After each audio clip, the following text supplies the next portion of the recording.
Xander Bogaerts is off the market, and it was a unexpected deal. What is the fallout from this, and how does it impact the Cubs moving forward? There is still 2 shortstops on the market. We'll see what the Northsiders do, and best and worst of the week. That's all straight ahead. Are Locked On Cubs, your daily Chicago Cubs podcast, part of the Locked On Podcast Network, your team every day.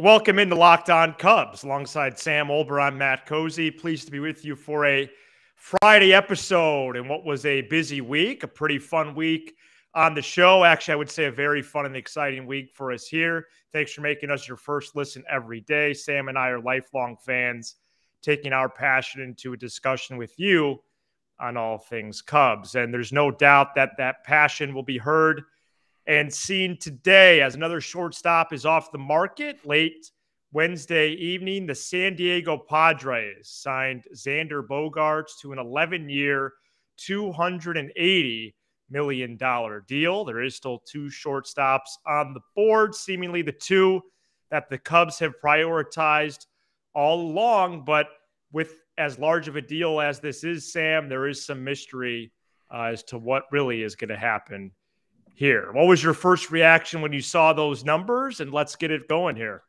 My first reaction when I saw the numbers is a very important thought. And I get asked this a lot, actually. And this contract is what you call a contract that is given out and decided by ownership more than the general manager. And what I mean by that is a lot of times in sports, general managers get put in this weird predicament. And I'll use a Chicago analogy for us. I'll use Ryan Pace when he traded up for Justin Fields, where he knows he's not going to be here much longer unless something drastically changes. So he's just gonna take a shot and go get Fields, and if it works out, great. If it doesn't, it doesn't. Now, he was going to get fired regardless because the Bears are incompetent. Another analogy: Stan Van Gundy a few years ago on the Pistons knew he was going to lose his job at the end of the year, so he made a last-ditch attempt to trade for Blake Griffin, who was on a terrible contract, to try and make a playoff push to save his job. Because guess what? If it doesn't work out, he doesn't have to deal with the future ramifications of that, right? He's not going to be around. Mm-hmm. So on a deal like this, people will say, well, 11 years is way too much for Xander Bogaerts. It is. But the owner decides that if that's okay. What's the GM of the Padres? Preller, right? AJ Preller. Yeah.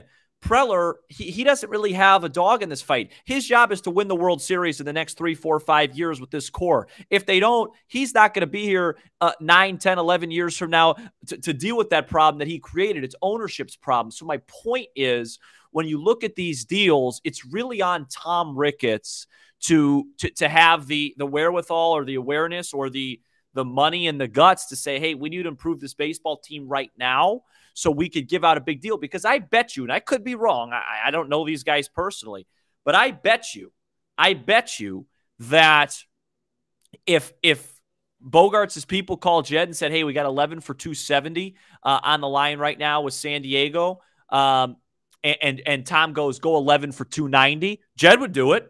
I think he would have. Even though that's not a great deal, that's probably a good deal for like 2 or 3 more years, and then it goes down. It's still its ownership. So when we talk about the rest of these guys, Swanson and Correa, they're going to get big contracts. And I understand that in baseball, there's not a great track record of these big deals working out. But what other choice do the Cubs have if you want to be relevant next year? So Tom Ricketts, it's really at the feet of Tom Ricketts to allow it more than Jed Hoyer, in my opinion. Wow. Okay. So that's going to be, I'm going to have to process that pretty quick in the moment. So first of all, when I saw that deal, I was absolutely just flabbergasted. Yeah, it's a bad deal. And if I could just take 30 to 60 seconds and be Locked On Padres, yeah, what the heck? Well, yo, they offered Trey Turner and Aaron Judge. Yeah, these guys don't quit. They got owners that They want to just spend traded money. for Juan Soto in July. And then extended them, didn't they? Or have they not done that Not yet? yet. Okay. They got Machado. They got Tatis, all to big deals. I mean, it's unreal what they do. This deal ultimately is pretty nerve-wracking. Sure. Because Turner and Bogarts have gotten the same amount of years now, 11. Mm-hmm. That is the most years in literally the history of the sport for a contract. The AAV is not overwhelming. No. The years are, what they are. It's a record setting. No, it's dumb. It's really beyond comprehension. Let me just cut you off for 1 second. Please, because I don't. Please do. Yeah. A little dehydrated. Yeah. No, it's dumb. But guess what, Matt? They have Bogart, Soto, Tatis, Machado, Musgrove, Darvish, and all these guys. If they win one World Series in the next 5 years, is it dumb? Sam, you got to let me know. Didn't the Rams do that? The LA Rams? They traded a ton of picks. Yes, they won the Super Bowl. Lakers did the same thing with Anthony. They're paying for it now. Right. Lakers did it with Anthony Davis, right? They traded all their young guys, Ball, Ingram, pick swaps, picks. But guess what? In their eyes, they're going to tell you in the COVID year they won a Super Bowl. So that's the question, right? And in baseball, it's the hardest to win a World Series. There's a very good chance the Padres don't win it. A strong chance. But I'm not going to sit here and rip a team that has the go from ownership to go and try and win that are trying to win. Yeah, I just don't see how you can. Yeah. Because it's such ultimately you're putting a better product out there by signing that quality of a player. Right. And it's something that we're obviously going to break down from a Cubs perspective. Absolutely. But I just want to make that point just to people. This is my whole point why I brought this up. I just want to summarize in one sense. This is why ownership matters. Okay. Because it's like, you're right. It's not a sensible deal. I wouldn't want the Cubs to make that deal because I'm still going to be a Cubs fan in 11 years. I know that. Yeah. And so I don't want to deal with that. But when you have the go from ownership and you have unlimited financial resources, you can make the rest of the league look really, look bad, because now not only do the Padres get a huge advantage of all these players, but now they put the Cubs and the Giants and the Braves and a lot of other National League teams in a position where they're going to have to top it, and they know they don't want to. So it's very weird business. It's complicated, but especially in baseball with no salary cap, I know there's the luxury tax, but with no salary cap, it gets very dangerous if you have an owner. I mean, look no further than the south side of this city. I mean, they're in talks right now with Victor Reyes. Who? I don't even know who that is. Exactly. He's a major league player? Yeah, he played for the Tigers. My point is, oh boy, my point is Tom Ricketts at some point is going to have to open up the checkbook, and I don't see the market changing from this year to next. And we'll talk about that. Well, I don't want to. I talk too much. Yeah, I think that that the main question right now for me is, will the Cubs come close to replicating one of these deals, much less actually doing one? Right. And so we're going to talk about that on the other side. We're also going to break down, okay, beyond these shortstops, do you see a path to actually improving this ball club this winter to the point where, okay, they could be in that contention conversation? Right. Because it was always 4 players. It was really all 3 probably. Right. And now it's down to 2. It's 2 that are very attractive, but is it looking less likely? Or is it about 50-50? And so we're going to do that as well. But we're going to pause the pod for 1 second. 3, 2, 1. Are we paused? Yeah. Okay, great. Because you have to try this holiday season. What am I talking about? Built Bar's new reimagined flavors. Built Bar has been a partner with us on Locked On since we took over on the 5th of July. And now they have 3 new topper flavors. Interested to hear. Yeah. Coconut brownie, and more. And by more, we mean this. How about white chocolate peppermint granola? Wow. It's Built's take on granola bar, so it's more filling and still insanely tasty with that great holiday twist. First off, for anyone who hasn't tried Built Bar before, they're one of the best tasting protein bars ever built. Bar none. They are 100% real chocolate, 17 grams of protein, and shockingly low sugar and calories. Just sink your teeth into that first bite, and it'll change snacking forever. And the magical, wonderful time afterwards, you're probably wondering which new flavors are favorite. An unanswerable question, to say the least. They're all unbelievable, but you have to try white chocolate peppermint granola. I haven't tried that one yet. Right now. Get 15% off your order right now by using the code LOCKEDON15 at Built.com. It's white chocolate peppermint granola. But wait, you stayed around this long? I'm going to unveil another new flavor. Oh, wow. Candy cane brownie. Wow. I mean, you got to be kidding. White chocolate peppermint granola and candy cane brownie. Get 15% off your order right now by using the code LOCKEDON15 at Built.com. That's Built.com. Promo code LOCKEDON15. Welcome back to Locked On Cubs. Thanks for making us your first listen every day. We're going to keep the shortstop conversation rolling because nobody has any clue what's going to happen. And so there's some exciting aspects to that, but also extremely nerve-wracking because I guess from my perspective, first, Sam, you signed Bellinger. He's a veteran. You signed Jamison Tyone. He's a veteran. You have a young, good enough nucleus where you're excited. Horner, Steele. You have Happ as a holdover. You have Suzuki as a holdover. Stroman, etc. You know, potentially Hendricks makes a comeback. You have, you know, pieces in the bullpen you could see potentially filling out. And then you have one of the best, we haven't really mentioned this in a while, one of the best farm systems in the sport. And you have 2 premier free agents available. So you have all these combination of factors. Yeah. I'm still in a firm position that you have to sign one of these players. Well, I am. No, but I don't understand. And I'm not going to apologize for it. No, and you'll move mountains if you have to. Yeah, I will. If you have to go 11 years, you go the 11 years. And let me just complete this thought. Yeah. I know 11 years isn't ideal, but Correa's going to get 11 years, player. And Swanson's going to get at least 7. Oh, at least 7.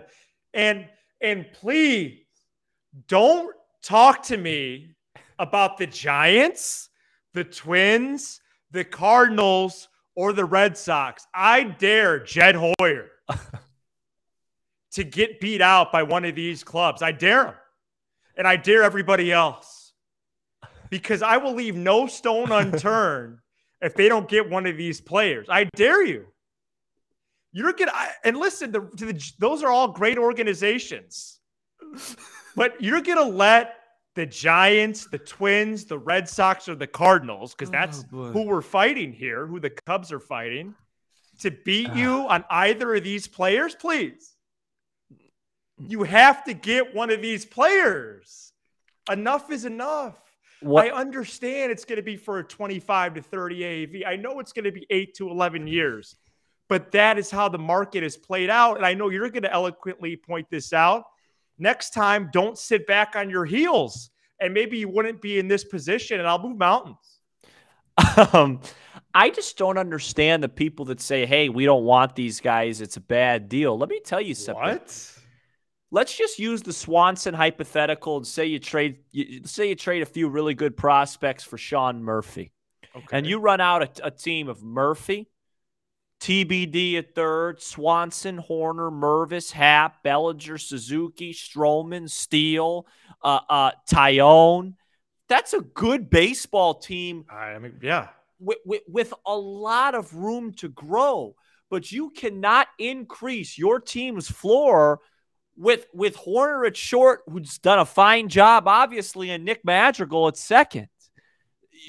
I don't see a path to it. And if you're really serious about winning this year, you get Dansby, Swanson, then you add another impact bat because there's still short bats. But then you could add to this team. It's not like Dansby Swanson's 35. He's going to be good for another 3, 4, 5 years.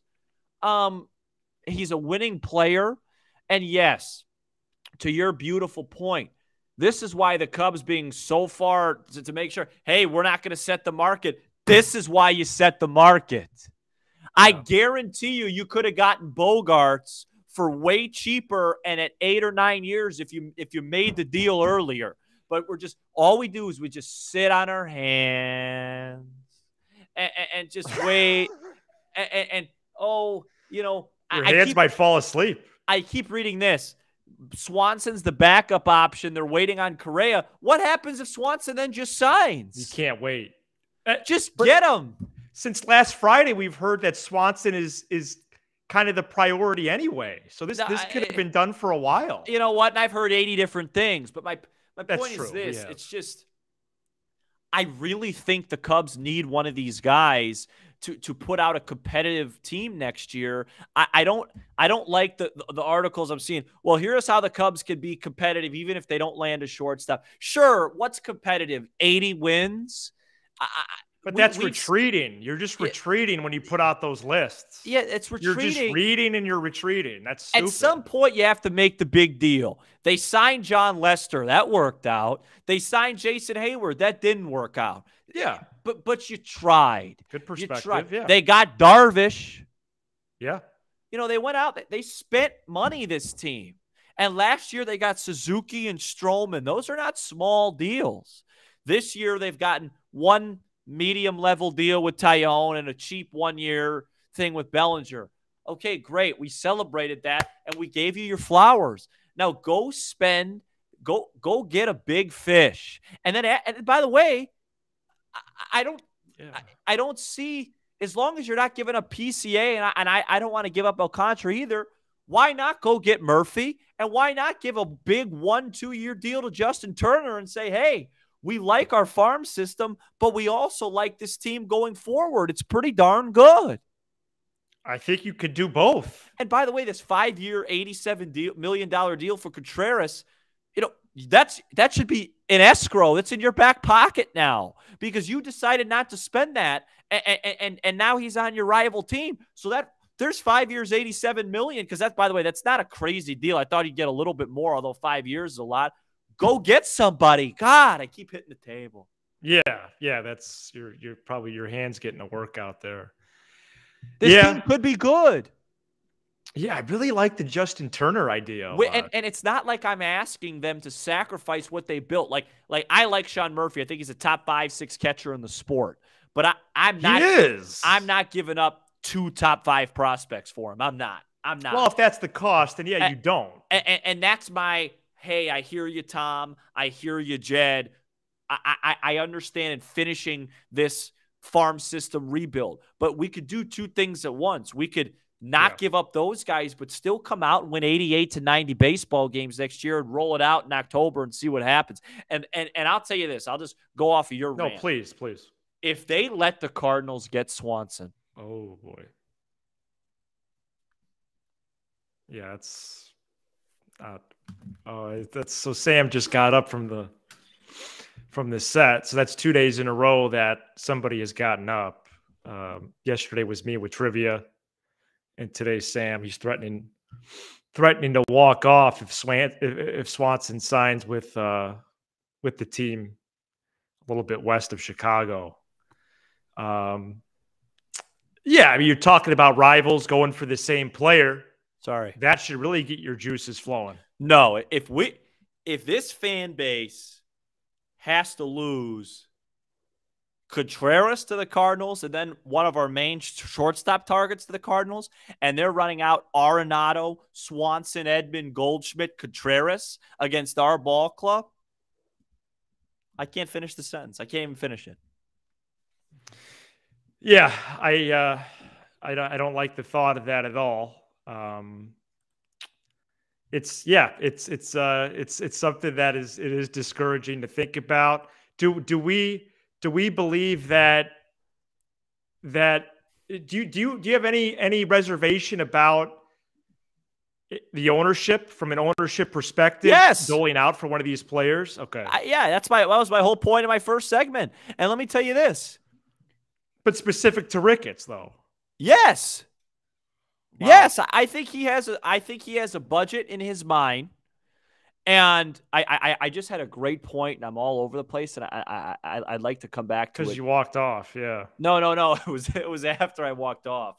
Anyways. Yes, I think Ricketts says, "Hey Tom, hey Jed, we're going to offer 8 for 180, and that's the max." And they put that offer out. They say no, and they move on.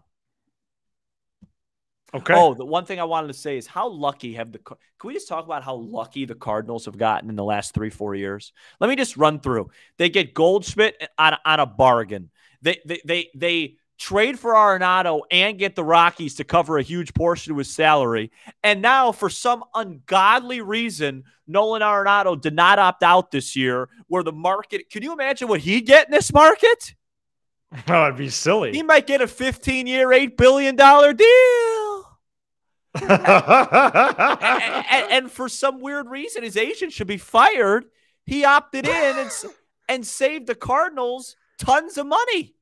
I mean, I'm so tired of that organization, how lucky they get. I understand. Okay. Why would he opt out? Why? Why wouldn't he? I don't know. He's the best third baseman in the sport. I have no clue. I can't understand why he did that, but it was a huge benefit. Okay, so I think we're gonna pivot to best and worst. Sorry, we're gonna do that coming up right after this.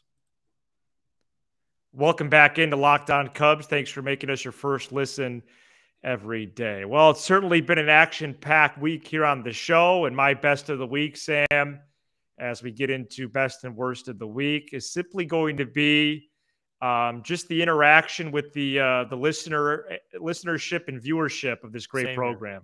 Same here. It's been really just unbelievable. It's been just a great joy this week to do this show, and to do the live program the other night was a thrill. And just a lot of great feedback and comments. And thanks for being along for the ride. And if this is your first time here, please stick with us all off season and beyond. Yeah, same here. Our listeners mainly. I mean, a lot of listener interaction, a lot of fun stuff on Twitter and on YouTube. I haven't. The comments have been so awesome, and we've had so many of them. I usually each day during my lunch will go through and respond to all of them, and I haven't been able to because there's tons, which is really cool. Yeah, it's cool, man. It makes you feel good. Makes you feel like you put out a product that people enjoy, and through the most important times, and this is as important of a time as the Cubs are going to have. And so for us to be able to do this is really cool. And our listeners have been great. The worst for me, Matt, is this roller coaster ride. I know. It's like Great America over here. The winter meetings have taken years off my life. Oh, come on. I went to bed Tuesday evening thinking that it was almost certain I'd wake up to the news that we had 1, maybe 2 shortstops. And here I am. And remember before all this, I said Swanson was diet soda. And now I did retract that. But before the offseason, I said Swanson would be diet soda. And now I'm on both knees, looking up to the sky, begging him to sign Swanson. If that doesn't tell you, it's quite a pivot from you. If that doesn't tell you the roller coasters, I'm pivoting like George Mikan. If that doesn't tell you what a roller coaster of emotions. A few nights ago, I thought we were going to win 90 baseball games. And now, well, what's with these signings at midnight? Yeah, no, we might have to go. We might have to go on tonight. And by the way, I haven't gotten 8 hours in a month. Oh, it's been a while. A good 8-hour, no wake up in the middle of the night thing. I haven't gotten that since Bill Clinton. And there it is. You know what I mean? That was the late 90s. I was about 4. Right. Since Michael Jordan, was playing with food poisoning in Salt Lake City, or or they closed it out. You know what I mean? Yeah. So that's both of our worst of the week. That's good stuff. No, we had the same best and worst, and why shouldn't we? Because we're living it. People don't realize that. I'm sitting there every 10 minutes, Twitter, anything, group. Say I did it right now, and then I look and I see my stupid background on my phone, which means I didn't get any texts, and I get irritated. And then I'm juggling that with the World Cup tomorrow. I can't do that. Right. It's a lot. It's a lot. I'm trying to work at the same time. How am I supposed to find a relationship? Well, you don't. I don't know. My immune system's down. Oh my gosh. It's too much stress. Oh boy. Well, I just wanted to let you know I do care about you and support you as a friend first and a co-host second. I appreciate that. So, you and 3 other people. Everybody have a great weekend. If the Cubs make a signing, we'll be on. We're going to be on. And it might be at 2 a.m. Central. I'll tell you, it better not be Heyman that breaks it. Why? He broke the Bellinger news. I don't trust him with a 50-foot pole. Okay. Wow, you're on a roll the last 5 minutes. I can't even take it anymore. I'm so warm in here. Well, because your heat's running during the show. Pause it during the shows. So, all right, we're gonna get out of here. Everybody have a great weekend. It was just a very exciting week. We're very grateful for everybody. Don't leave a comment that I need a haircut. I know that, and I don't know where my hat is, or else I would have worn it. I'll get it done this weekend. Be sure to hit that subscribe button for Locked On Cubs on YouTube and smash the like button on all your favorite Locked On Cubs content. Apple, Spotify, wherever you get your podcast. Drop us a text, 312-834-4634. We're going to be here for 5 shows next week. So please join us for that. Thanks for making us your first listen every day. Now make your second, the Locked On Sports Today podcast. Locked On Sports Today is our 22-minute recap of the previous night in sports. It features local experts on each of the big stories, as well as the take of the day from one of the Locked On hosts. Another fun Friday episode. He's Sam Olber. I'm Matt Cozy, and this is Locked On Cubs.